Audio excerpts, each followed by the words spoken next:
Je rencontre ce soir l'artiste Michel Blasi à l'occasion du vernissage de son exposition intitulée 6 pieds sur terre, une exposition pour les pieds qui a lieu au Portique, Centre régional d'art contemporain du Havre, et qui se déroulera du 1er octobre au 18 décembre. Bonsoir Michel Blasi. Bonsoir. Est-ce que vous pourriez tout d'abord vous présenter, retracer un peu votre parcours artistique ?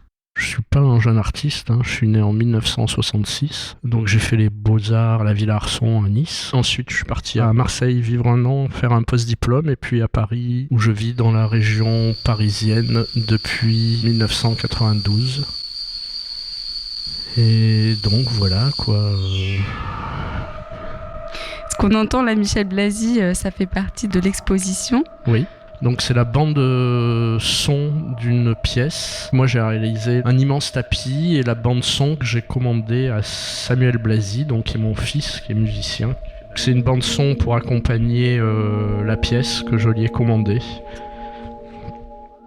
En 2016, le Portique accueillait votre exposition Pullover Time, dans laquelle vous mettiez déjà à l'honneur la matière. On y voit toutes sortes d'objets de consommation, des chaussures, un ordinateur, un pullover qui servent de jardinière et dans lesquels poussent toutes sortes de végétaux. Vous préférez le monde du vivant aux formes figées, vous laissez intervenir le hasard, l'imprévisible, le passage du temps. Michel Blasi, quel est votre rapport au temps ? En tout cas, c'est une dimension que je prends en compte dans les expositions. On rattache souvent les arts plastiques au dessin, 2 dimensions, à la sculpture aux 3 dimensions. Mais là, disons que je prends aussi en compte la dimension temporelle, donc la durée de l'exposition. Et donc c'est vrai qu'à chaque fois, les pièces évoluent pendant la durée de l'exposition. Votre répertoire comprend entre autres un champignon fait entièrement de nouilles, des sculptures faites avec des moitiés d'oranges pressées. Devant nous, on a des petits paillassons où sont plantées des pommes de terre qui sont en train de mûrir. Pourquoi avez-vous autant besoin de la matière pour créer ? Moi, j'utilise de la matière organique. Et puis, c'est des matériaux finalement très communs. Tout le monde a l'habitude, par exemple ici, de s'essuyer les pieds sur un paillasson et de manger des pommes de terre. C'est un domaine d'exploration qui est celui de la maison, tout ce qui peut passer par la maison, tout ce qui fait aussi notre mode de vie et notre environnement sensoriel. Donc ça va de ce qu'on mange à ce sur quoi on marche.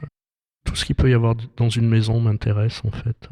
Donc c'est l'espace intérieur domestique Oui, c'est la domestication peut-être et ce qui peut y échapper également qui m'intéresse. Et peut-être de concevoir des espaces justement qui accueillent ces accidents, qui accueillent aussi des choses qui sont malvenues généralement dans des espaces ultra domestiqués comme les taches, les moisissures, les araignées, toutes ces choses-là que j'essaye en fait de faire rentrer dans un environnement dans lequel je vis en fait, parce que je vis dans mon atelier et il y a tous ces êtres vivants avec qui je vis aussi, quoi. C'est comme des compagnons de travail. Oui, c'est des compagnons de travail, oui. Où puisez-vous votre inspiration ? Quels sont les artistes qui vous accompagnent dans votre création, qui sont dans votre répertoire, que vous aimez particulièrement ? En France, il est plutôt considéré comme un paysagiste, mais peut-être la personne qui m'a le plus marqué vivante, c'est Gilles Clément. C'est surtout pour sa façon, disons, non autoritaire, justement, de concevoir le jardin et d'avoir plutôt un rapport où il encourage, disons, où il observe ce qui se passe sans lui et où il fait des interventions très mesurées. Mais c'est surtout le jardin qui se met en forme tout seul, en fait. Et dans ce cas-là, quel est le rôle pour vous de l'artiste si parfois les choses peuvent se faire toutes seules ? Eh ben, peut-être c'est justement de lâcher un peu de l'autorité et d'observer ce qui se passe sans lui. Alors c'est vrai que c'est un peu étrange. Mais en tout cas, je trouve que c'est intéressant de se poser la question, surtout aujourd'hui, parce que finalement on s'aperçoit que toutes les choses qu'on pensait maîtriser, en fait on les maîtrise pas du tout, quoi. Et en fait on est comme des jardiniers au 19e siècle, on est complètement liés et on s'aperçoit de plus en plus qu'on doit faire avec la nature et donc avoir des actions plus réfléchies ou plus mesurées, en tout cas observer comment les choses se passent plutôt qu'absolument de vouloir imprimer une volonté sur les choses, quoi. Par rapport aux visiteurs, aux visiteuses de l'exposition. Vous proposez de réveiller leur sens, de se déchausser et de marcher pieds nus sur l'œuvre Tapisserie pour les pieds. Est-ce que vous pouvez parler un peu plus de cette œuvre ? En fait, c'est une pièce donc qui est au premier étage et donc on peut enlever ses chaussures et parcourir un grand tapis qui fait 120 mètres carrés, qui en fait est humide. On marche sur le même tapis sur lequel les plantes poussent, quoi. Donc pour moi, c'était important déjà au niveau sensoriel de retrouver des sensations qu'on peut avoir sur un sol extérieur. Est-ce qu'il y a une sorte de mouvement qui fait que vous amenez l'extérieur à l'intérieur ? Oui, ça peut être dit comme ça, oui. C'est-à-dire l'extérieur étant justement ce qui échappe au domestique et l'intérieur étant l'espace de la maîtrise. Ce qui est intéressant par rapport au paillasson justement, c'est que c'est la frontière en fait entre l'extérieur et l'intérieur. C'est l'interstice alors. Voilà, et qu'on y laisse en fait ce dont on veut pas, quoi. Les taches, les moisissures, les insectes, enfin tout ce qui appartient à ce qui pourrait nous échapper en fait.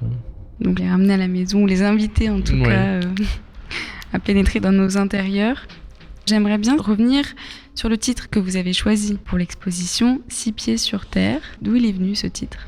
Déjà ça fait référence à 6 pieds sous terre, qui est à l'origine une mesure sanitaire pour que les corps ne propagent pas de virus et de diverses pathologies. Donc ça correspond en centimètres, ça fait à peu près 180 centimètres. Donc c'est là où c'est la distance à laquelle on enterre les corps.